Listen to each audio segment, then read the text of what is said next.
विक्रांत मैसी की जो मूवी आई थी फॉरेंसिक, ये मूवी में जो स्टोरी दिखाई हुई है, क्योंकि आप बता रहे थे कि आपने उनको हर स्टेप पे गाइड किया है, लैब भी सब कुछ, तो जो उसमें जो स्टोरी दिखाई हुई है क्या वो रियल है? देखिए वो स्टोरी जो फॉरेंसिक एक पहले मूवी बनी है उससे ली गई, इंस्पायर की गई स्टोरी है। ऐसी चीज़ें रियल में होती है। ओके। सीरियल क्रिमिनल बहुत सारे हैं इंडिया में, बल्कि सबसे जो छोटा सीरियल क्रिमिनल की अगर हम बात करते हैं, जो सीरियल किलर है वो 8 साल का बच्चा था। ओह, राइट, 8 साल का बच्चा? 8 साल के बच्चे, प्लीज थोड़ा सा डिटेल में बताएंगे? 3 लोगों का अपना 3 भाइयों 2 पड़ोस के बच्चे और अपनी सगी बहन का उसने मर्डर किया। 8 साल का बच्चा था। कैसे करता था? वो ईंट से मार करके किया है। और काफ़ी इस मतलब सबसे पुराना जो सीरियल, वर्ल्ड का यंगेस्ट सीरियल किलर। अभी इसमें ना ये माइंड में आ रहा है कि क्या 8 साल का बच्चा ईंट मारेगा तो बड़ा इंसान ईंट खा लेगा? बड़ा इंसान नहीं है, मारा उसने अपने से छोटे उम्र के बच्चों को। ओके।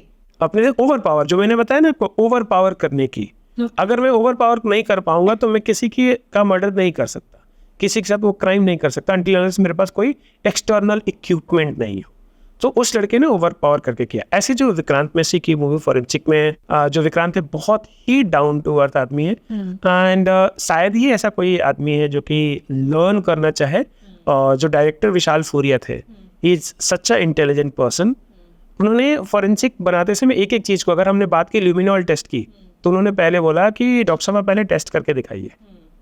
तो विशाल जी, अजीत जी, हम लोगों ने पहले टेस्ट किया, वो रिजल्ट देखिए, फिर हम शूटिंग पे गए। And Vikrant is equally interested कि कैसे होती है चीज़ें, साइंस क्या होती है, तो वो चीज़ों को सीखना चाहते। राधिका आप्टे वो भी साइंस को सीखना चाहते हैं और वो चाहते हैं कि चीज़ों को सही तरीके से दिखाया जाए। और आपने अगर मूवी देखी हो तो उसमें हम लोगों ने जो शुरू की सबसे पहली टेक्निक क्राइम सीन पे हम समझते हैं फिंगरप्रिंट डेवलपमेंट से लेके एडवांस टेक्नोलॉजी डीएनए फिनोटाइपिंग तक यूज की है, जो इंडिया में नहीं है अभी। वर्ल्ड में 1 या 2 ही लेबोरेटरी है। एक लेबोरेटरी पैराबेन है, जिसमें कि रिसर्च पब्लिश हुआ है कि अगर हमें ब्लड स्पॉट मिलता है, ब्लड की कुछ बूंदें मिलती हैं क्राइम सीन से, तो उससे हम आपका फेस क्रिएट कर सकते हैं। ओके। वो मूवी में दिखाया गया। उसमें जो डॉक्टर सालुम के की लैब है, जो एडवांस लैब दिखाई गई, नरेंद्र गुप्ता सर की लैब का जिक्र किया है उसमें। तो उसमें हमने हर एक चीज़ को देखते हुए कि अगर बॉडी वेट इतना है तो किस तरह का आ सकता है। अब उसमें जो दिखाया गया है कि चेंज किया है, जेंडर चेंज किया है। तो जेंडर चेंजिंग का तो आज की डेट में आप देखें बहुत ही कॉमन है, और कुछ ऐसे चेंजेस हो जाते हैं जो पता नहीं लगता। अभी रिसेंटली मैंने कुछ दिन पहले देखा, संजय बांगर के बेटे ने, जो अपना क्रिकेटर जो अपने संजय बांगर, उनके बेटे ने चेंज कराया, जेंडर चेंज कराया। एंड ही और सी इज लुकिंग लाइक, वो बिल्कुल लड़की की तरह दिख रहे हैं। सो टेक्नोलॉजी है जिसमें कि आप इन चीज़ों को कर सकते हैं।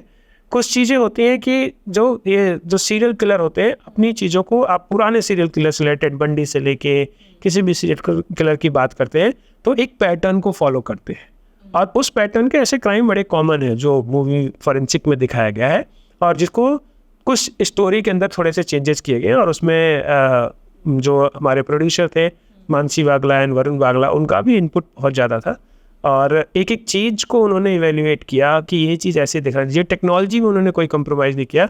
3D प्रिंटर से लेके 3D स्कैनर, हम सब कुछ, कोई भी चीज़ डमी नहीं यूज करना चाहते थे क्राइम सीन पे। हमने सारे ओरिजिनल इक्विपमेंट्स लाए, ओरिजिनल इक्विपमेंट से लैब बनाई, और उन्होंने मुझे पूरा छूट दिया था कि आपको जो सेटअप करना है करिए, बट हमें चाहिए कि ऑथेंटिक लगे। And hats up to Vikrant, जो उन्होंने एक चीज़ को बहुत अच्छे से किया और लोगों को मूवी बहुत पसंद आई।